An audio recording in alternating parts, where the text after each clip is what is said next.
Nah, proses terakhir kita akan coba menambahkan proses pencarian data ya. Yang mana proses pencarian data ini sama dengan proses membaca data yang ini ya. Jadi ini ada dua data, nanti kita cari misalkan namanya ialah Agus misalkan, maka yang tampil cuma data Agus. Jadi kita akan memodifikasi, kita tambahkan metode baru di bagian read tadi yang ini. Nah, ini coba kita coding di bagian file read data yang ini. Nah, kita akan coba tambahkan lagi metode baru yang mana prosesnya ialah untuk pencarian ya. Karena di sini sudah ada read, kita kopikan saja yang ini, kita copy ya. Kita copy, kita kasih jarak di sini, kita pastekan di bawah sini ya. Kita akan membuat dua metode di sini ya. Sama-sama get ya. Akan tetapi di bagian URL ini kita tambahkan read, habis itu kita buat parameter cari ya. Jadi ada dua nih, ada read dan juga ada read sama cari. Ada dua di sini ada dua metode ya, sama-sama menggunakan get. Yang sebelumnya di sini cuma sekedar untuk membaca data langsung keseluruhan yang ada di tabel riwayat. Sekarang di tabel riwayat ini kita akan filter lagi berdasarkan apa yang kita cari.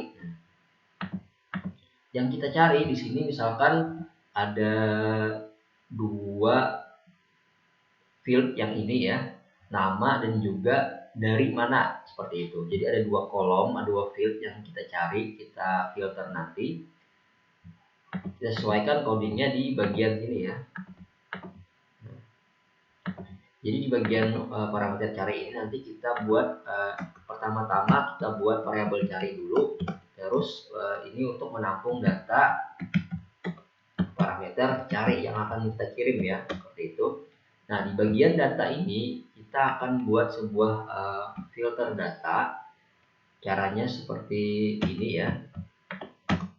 Kita enter ke bawah kan saja. Kita buat panah baru di sini ya, function baru menggunakan where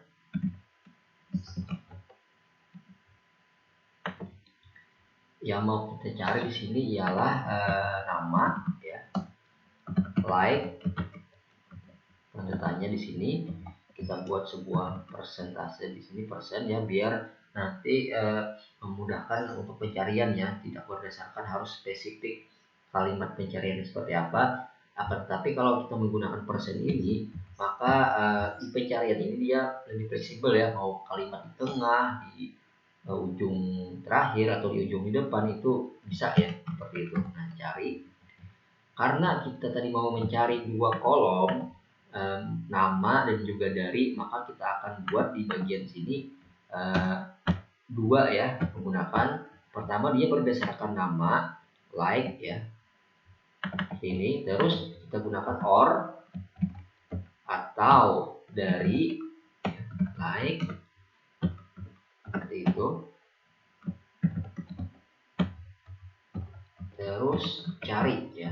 Jadi ada dua nih, nama or dari. Jadi ketika kita misalkan mencari data Agus, maka yang di filter akan mendapatkan di bagian nama ya, ada Agus. Kalau di bagian dari nggak ada yang namanya Agus. Akan tetapi ketika kita menuliskan Karta gitu, Karta, maka yang didapatkan ialah di bagian dari ya, seperti itu. Nah, nanti di sini akan ada proses penyortiran lagi ya, berdasarkan nama dan dari. Oke, sekarang kita simpan dulu yang ini. Di sini kita ada dua metode ya, get sama-sama get, akan tetapi URL-nya berbeda ya. Yang ini cuma read, yang ini ada read dan parameter cari. Nah, sekarang kita coba ini. Ini ketika kita menggunakan read di sini, dia menampilkan dua data ya. Kita akan mencoba filter misalkan namanya read, berarti kita menggunakan slice lagi. Misalkan nama kita tuh ketikkan Gus misalkan ya, Gus. maka di sistem itu akan menampilkan data yang ada teksnya GUS maupun di nama ataupun di bagian dari ya. Mencari GUS yang ada di teksnya yang ada di bagian nama dan juga dari. Nah, coba kita rubah lagi, misalkan kita cek misalkan car ya, car ini ya kita ambil dari kata Jakarta ini, kita ambil sebagian kalimatnya yaitu car ya. Kita tes di bagian sini car, maka sistem akan mencari di bagian nama itu apakah ada yang tulisannya teksnya car, terus di bagian dari apakah ada yang tulisannya sebagian kalimat itu car ya, seperti itu. Nah di sini cuma ada satu data ya, karena cuma ada di bagian dari yaitu Jakarta. Sekarang kita rubah menjadi misal A. Apakah A ini terdaftar di semuanya? Nah, ternyata di sini semuanya menggunakan A ada ya. Agus ada menggunakan A, multimedia juga ada A ya, Jajang juga ada A, Jakarta juga ada A. Coba kita menggunakan pencarian T coba. Di sini T ada di bagian multimedia ya, T. Terus di bagian sini ada juga T ya, Jakarta ya. Kita tes. Sistem memberikan respon balik tetap 2 baris data ya, karena semuanya sudah mencakupi adalah T ya. Nah seperti itu. Ini adalah proses filter ketika kita mau melihat keseluruhan, kita cukup menggunakan read saja ya. Ketika kita mau pencarian data, kita spesifik lagi menggunakan slash, habis itu kata pencariannya apa ya, seperti itu. Nah, ini kosong ya, karena nggak ada terdaftar apapun, nama juga nggak ada, terus dari juga tidak ada di sini. Nah seperti itu. Nah sekarang prosesnya udah selesai, kita membuat sebuah backend.